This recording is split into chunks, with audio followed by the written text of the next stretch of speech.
हर साल भारत में लाखों बच्चे नीट का एग्ज़ाम देते हैं। उनमें से सिर्फ 5% लोगों का एमबीबीएस कॉलेज में एडमिशन होता है। कुछ बच्चे ऐसे हैं जिनके पास पैसे है, वो सेल्फ फाइनेंस कॉलेज में एडमिशन ले लेते हैं, लेकिन कुछ हमारे जैसे जिनके पास पैसे नहीं है, आखिर वो क्या करें। देखो, इस रेस में कुछ ऐसे भी करियर ऑप्शन है जो एमबीबीएस जितनी ही वर्थ इट है। अगर आपने इस करियर्स में भी मन लगा के काम किया तो आप भी एमबीबीएस जितनी रिस्पेक्ट कमा सकते हैं। आइए देखते हैं वो कौन कौन सी फील्ड्स है। तो आज हम क्या क्या डिस्कस करने वाले इस वीडियो में। सबसे पहले हम देखेंगे कि वो कौन कौन से कोर्स है, उसका expected cut off NEET exam में क्या होने वाला है, और साथ में हम देखेंगे कि उस कोर्स की मेडिकल कॉलेज की फ़ीस क्या है। साथ में हम देखेंगे कि वो कोर्स कितने सालों का या फिर उस कोर्स का ड्यूरेशन क्या है। साथ में हम देखेंगे कि कोर्स में करियर ऑप्शन क्या है। साथ साथ में हम वो भी देखेंगे कि उस कोर्स की अप्रोक्सीमेट सैलरी इन फ्यूचर क्या होने वाली है। अप्रोक्सीमेट सैलरी इन फ्यूचर क्या होने वाली। तो सबसे पहले आगे बढ़ते हैं, चलिए। तो लेट स्टार्ट फ्रॉम फर्स्ट। सबसे पहले जो कोर्स है हमारा वो डिस्कस करने वाले। सबसे पहले हमारा जो कोर्स है वो है बीएमएस। BMS means Ayurveda. उसके हम एक्सपेक्टेड कट ऑफ नीट के बारे में डिस्कस करें तो उसका 470 to 480 स्कोर नीट एग्ज़ाम में होने वाला। देखो, मैं यहाँ पर कट ऑफ ना आपको एससीबीसी कैटेगरी के बारे में बताऊँगा, तो आप अपना ओपन या फिर आप एससी एसटी कोई भी कैटेगरी से है तो आप अपने हिसाब से कंपेयर कर सकते हैं कि आपका कट ऑफ अप्रोक्सीमेट क्या होने वाला है। अगर हम उसके कोर्स ड्यूरेशन की बात करें तो आपको यहाँ पे 5.5 साल का कोर्स यहाँ पे मिलने वाला है। साथ में आपको इंटर्नशिप भी करनी पड़ेगी, मीन्स 5.5 साल में पूरा कोर्स आपको इंटर्नशिप के साथ करना होगा। अगर हम उसकी फ़ीस मेडिकल कॉलेज में एडमिशन लेते हैं, मीन्स गवर्नमेंट आयुर्वेदिक कॉलेज में एडमिशन लेते हैं, आपको 4,000 रुपये पर ईयर यहाँ पे आपको फ़ीस देनी पड़ेगी। अगर आप सेल्फ फाइनेंस से एडमिशन लेते हैं तो आपको 2 से 5 लाख तक की फ़ीस आपको यहाँ पे करनी पड़ सकती है। अगर हम उसके करियर ऑप्शन की बात करें तो आप यहाँ पे उसमें मास्टर भी कर सकते हैं और आप अपना खुद का क्लिनिक भी खोल सकते हैं। अगर आप खुद का क्लिनिक स्टार्टिंग में नहीं खोलते, अगर बीएमएस आपने कंप्लीट कर लिया तो उसके बाद आप फ्रेशर बनेंगे, मीन्स आपने बीएमएस कोर्स कंप्लीट कर लिया। अगर आप बीएमएस कंप्लीट करने के बाद कहीं पे जॉब के लिए अप्लाई करते, कोई भी हॉस्पिटल में आप जॉब के लिए अप्लाई करते हैं तो आपको स्टार्टिंग सैलरी 35,000 रुपये पर मंथ मिलने वाली है। देखो, ये सैलरी ना मैं अप्रोक्सीमेट बता दूँ आपको, जनरल नंबर तो कहीं पे भी मिल जाएंगे कि भाई 20 से 30,000, 20 से 50,000। मैं यहाँ पे आपको कंफर्म नंबर बता देता हूँ कि आपको इस रेंज में चलना होगा। मीन्स आपकी सैलरी 30,000 होगी या फिर 40,000 होगी, वो आपकी स्किल पे डिपेंड करेगा कि आपकी स्किल क्या है और आपका एक्सपीरियंस क्या है। अगर आप यहाँ पे मास्टर भी कर सकते हैं तो आपकी सैलरी यहाँ पे 60 से 70,000 रुपये पर मंथ जा सकती है आफ्टर मास्टर कोर्स कंप्लीट करने के बाद। तो ये हो गया हमारा सबसे पहला कोर्स बीएमएस। अगर हम आगे बात करें तो हमारा दूसरा कोर्स है वो है बीडीएस। BDS means dental. उसकी हम एक्सपेक्टेड कट ऑफ की बात करें तो यहाँ पे आपको 450 mark score in NEET for SC BC category.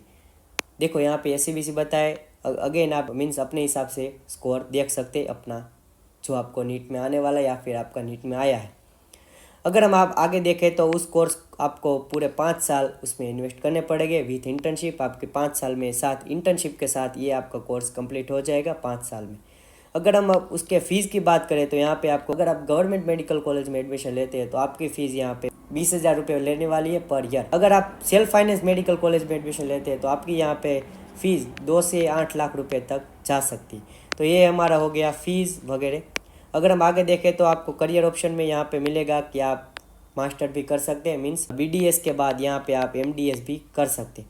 और अगर आपको एमडीएस नहीं करना है तो आप अपनी खुद की डेंटल क्लिनिक भी खोल सकते हैं। अगर आप एज फ्रेशर कहीं पे भी जॉब लेने चाहेंगे तो आपको अप्रोक्सीमेट सैलरी यहाँ पे आपको 40,000 रुपये मिलने वाली, मीन्स 35,000 भी मिल सकती है और 45,000 भी मिल सकती है। वो अपनी आपकी स्किल पे डिपेंड करेगा। अगर आपने बीडीएस और एमडीएस दोनों कंप्लीट कर लिया है और आपके पास अच्छी बेसिक स्किल भी है उसके बारे में, तो आपको अप्रोक्सीमेट सैलरी यहाँ पे 18K तक मिल सकती है बेस्ड ऑन योर स्किल। देखो, ज़्यादा से ज़्यादा आपका सबसे ज़्यादा एक्सपीरियंस है तो आपकी सैलरी यहाँ पे 1 से 1.5 लाख रुपये तक जा सकती है। अगर आपकी अच्छी खासी स्किल है यहाँ पे और आप अच्छे खासा आपका एक्सपीरियंस है तो आपको ज़्यादा से ज़्यादा यहाँ पे 1 से 1.5 लाख रुपये पर मंथ सैलरी आपको मिल जाएगी। अगर आप यहाँ पे अपना खुद का क्लिनिक खोल सकते हैं तो ये ज़्यादा भी हो सकती है, कम भी हो सकती है, वो आप पे डिपेंड करेगा। तीसरा करियर ऑप्शन है यहाँ पे हमारा वो है बीएचएमएस। BHMS means homeopathy.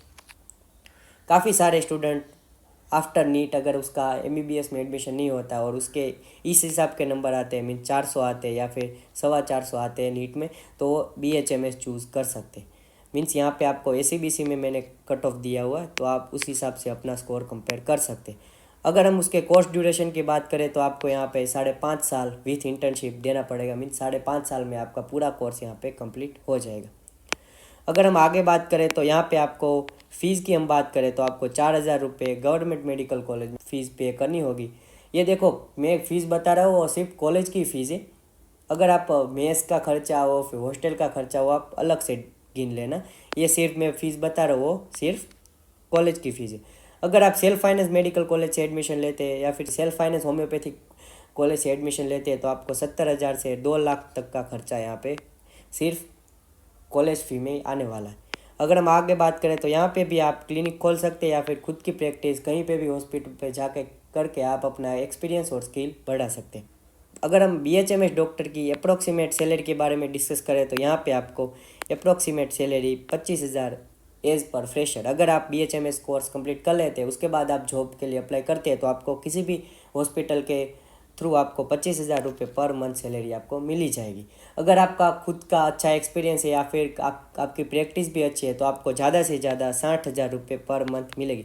देखो ये मैं, अगर आपने प्रैक्टिस भी अच्छी है और आपके फ्रेशर भी है, मीन्स आपके फ्रेशर के बाद अच्छी प्रैक्टिस है तो आपको ज़्यादा से ज़्यादा 60,000 रुपये मिल सकते हैं। अगर आपका अनुभव ज़्यादा है, मीन्स एक्सपीरियंस ज़्यादा है, तो आपको इन फ्यूचर 30 सालों के अंदर आपकी ज़्यादा से ज़्यादा सैलरी 2 लाख तक जा सकती है। उससे ज़्यादा आपकी सैलरी नहीं जाएगी। 2 लाख से ज़्यादा मैंने आज तक नहीं सुना कि भाई कोई भी BHMS क्लिनिक खोल के बैठा है तो उसकी सैलरी 2 लाख से ज़्यादा जाती। 2 लाख के अंदर ही आपकी सैलरी यहाँ पे रहने वाली। अगर आप प्राइवेट अपनी हॉस्पिटल खोलते हैं तो भी वो किसी के लक है यार, वो ज़्यादा इनकम जनरेट कर रहा है तो भाई उसके पास ज़्यादा पेशेंट आ रहे हैं तो उसकी सैलरी ज़्यादा हो सकती है। तो ये हो गया हमारा BHMS कोर्स। अगर हम चौथे कोर्स के बारे में डिस्कस करें तो वो है फिजियोथेरापी कोर्स। उसमें क्या है कि भाई स्टार्टिंग में ना उसमें एडमिशन 12th मार्कशीट के बेस पे मिलता था। अगर आप 12th पास है और अगर आपके 12th में 80% के ऊपर है तो आप फिजियोथेरापी कोर्स के लिए अप्लाई कर सकते।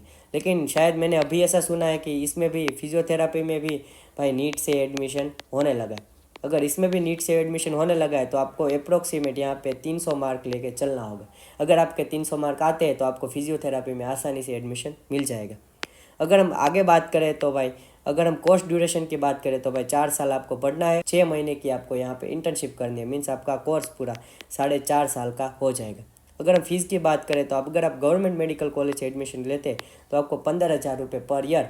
अगर आप प्राइवेट मेडिकल कॉलेज से एडमिशन लेते हो तो आपको 50,000 से 2 लाख तक पे करना पड़ सकता है। यहाँ पे ये सिर्फ कॉलेज फी हो गई। अगर हम करियर ऑप्शन की बात करें तो आपको देखो, करियर ऑप्शन में आप यहाँ पे MPT भी कर सकते हैं, मीन्स मास्टर भी कर सकते हैं, या फिर फिजियोथेरापी BPT करने के बाद ये BPT भी हम इसे बोल सकते हैं, बैचलर ऑफ फिजियोथेरापी और ये मास्टर ऑफ फिजियोथेरापी। अगर आप खुद की भी क्लिनिक खोलते हैं तो भी चलेगा, कोई बात नहीं। अगर आप अप्रॉक्सीमेट फ्यूचर इनकम हम डिस्कस करें तो अगर आप फ्रेशर है, मीन्स आपने BPT कंप्लीट किया और आप कोई भी हॉस्पिटल में जाएंगे तो आपको अप्रॉक्सीमेट 25,000 तक की सैलरी यहाँ पे मिल जाएगी। अगर आपने मास्टर भी कंप्लीट कर लिया, मीन्स BPT के साथ आपने MPT भी कंप्लीट कर लिया, अगर आपका एक्सपीरियंस भी अच्छा है तो आपको ज़्यादा से ज़्यादा 60 से 70,000 तक की सैलरी यहाँ पे आपको मिल सकती है। देखो ये सैलरी सारी आपके एक्सपीरियंस और आपके क्या बोलते हैं स्किल के बेसिस पे बढ़ सकती है या फिर कम भी हो सकती है। तो ये हो गई फिजियोथेरापी की बात। अगर हम आगे हमारा लास्ट वाला कोर्स हम देखते हैं तो वो है BSc नर्सिंग। काफ़ी सारी लड़कियां अपने करियर में BSc नर्सिंग चूज़ करती है। देखो अभी तक तो इसमें ऐसा ही है कि आपको 12th मार्कशीट के बेस पे एडमिशन मिल रहा है। मैंने जब तक सुना है तब का आपको 12th में 70 से 80% तक के मार्क है तो आप BSc नर्सिंग के लिए अप्लाई कर सकते हैं। आपको आसानी से इसमें गवर्नमेंट मेडिकल कॉलेज मिल जाएगी कोई सी भी। अगर हम इसके कोर्स ड्यूरेशन की बात करें तो यहाँ पे आपको 4 साल के लिए पढ़ना पड़ेगा, उसके बाद आपको प्रैक्टिस करनी है। देखो हम ये यहाँ पे फ़ीस की हम बात करें तो आपको 200 रुपये पर ईयर आपको यहाँ पे फ़ीस पे करनी है। अगर आप प्राइवेट मेडिकल कॉलेज से या फिर प्राइवेट नर्सिंग कॉलेज से एडमिशन लेते तो आपको ज़्यादा से ज़्यादा यहाँ पे 60 से 2 लाख तक की फ़ीस आपको पे करनी पड़ेगी। करियर ऑप्शन की बात करें तो यहाँ पे आप कोई भी मास्टर इसमें नहीं कर सकते। आपको सिर्फ BSc नर्सिंग कंप्लीट करने के बाद आपको प्रैक्टिस ही करनी पड़ेगी कोई भी हॉस्पिटल से मिलके।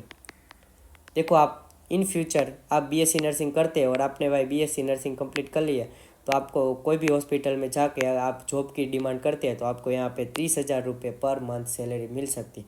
इसमें क्या है, बीएससी नर्सिंग में क्या है, आपका जितना एक्सपीरियंस बढ़ेगा उस हिसाब से आपकी सैलरी भी इंक्रीज हो सकती है। अगर आपका एक्सपीरियंस पढ़ाई के साथ साथ भी मीन्स पूरा 30 ईयर तक है, तो आप यहाँ से आप 80,000 से लेके 2 लाख तक की इनकम आराम से जनरेट कर सकते हैं बीएससी नर्सिंग कोर्स में। तो ये हो गए हमारे सारे कोर्स में। मैंने आपको बताया हमने कौन कौन से कोर्स डिस्कस किए, जैसे कि बीए में स्टार्टिंग में डिस्कस किया, फिर हमने बीएचए में डिस्कस किया, ऐसे हमने सारे कोर्स यहाँ पे डिस्कस कर लिए। तो अब कोई ऐसा कुछ अच्छा खासा कोर्स नहीं है जो आप, अगर आप में नीट में एमबीबीएस में सिलेक्शन नहीं होता तो आप इनमें से ही कोई कोर्स चूज़ कर सकते। अगर आपको इनमें से कोई कोर्स चूज़ नहीं करना है तो आप फिर से रीनीट दे सकते, इससे अलावा आप कोई कोर्स मत चूज़ करना। तो ये हो गया हमारा बीएससी नर्सिंग का भी। तो अगर आपको देखो एमबीबीएस में एडमिशन नहीं मिल रहा है तो आप पहले बीएमएस में ट्राई कर सकते हैं। अगर आपको बीएमएस में भी नहीं मिल रहा है तो आप बीएडीएस में ट्राई कर सकते हैं। अगर आपको बीडीएस में भी नहीं मिल रहा है तो आप क्या कर सकते हैं, बीएचएमएस में ट्राई कर सकते हैं। अगर आपको बीएचएमएस में भी नहीं मिल रहा है तो आप फिजियोथेरापी में ट्राई कर सकते हैं। अगर आपको फिजियोथेरापी में नहीं मिल रहा है तो ही आप बीएससी नर्सिंग में ट्राई कर सकते हैं। तो आपको इस सीक्वेंस में चलना है। देखो बीएससी और फिजियोथेरापी और बीएचएमएस दोनों एक ही बराबर है, आप कोई भी इनमें से अपने हिसाब से चूज़ कर सकते हैं, आपको जिसमें इंटरेस्ट है। तो ये इंपॉर्टेंट पॉइंट भी हम साथ में देखें तो ये सारे कट ऑफ जो मैंने बताए वो अप्रोक्सीमेट है, मीन्स मैंने 2023 का यहाँ पे नंबर दिया हुआ है। ये नीट की एग्ज़ाम पे बेस करेगा कि आपको कौन सी फील्ड में एडमिशन मिल रहा है। और हमने सैलरी जो डिस्कस की है वो आपके स्किल और अपने एक्सपीरियंस के बेस के ऊपर है। तो बस अगर आपको ये वीडियो पसंद आया हो तो यार प्लीज़ चैनल को सब्सक्राइब कर दो। काफ़ी सारे बच्चे ऐसे हैं जो चैनल देखते हैं, अपने वीडियो भी देखते हैं लेकिन सब्सक्राइब नहीं करते। प्लीज़ चैनल को सब्सक्राइब करना ना भूलें। और आपको आगे को कौन से भी टॉपिक पे वीडियो चाहिए वो आप मुझे कमेंट सेक्शन में बता सकते हैं। अगर आपको वीडियो पसंद आया हो तो वीडियो को लाइक और चैनल को सब्सक्राइब करना ना भूलें। मिलते हैं अगले वीडियो में, तब तक बाय बाय।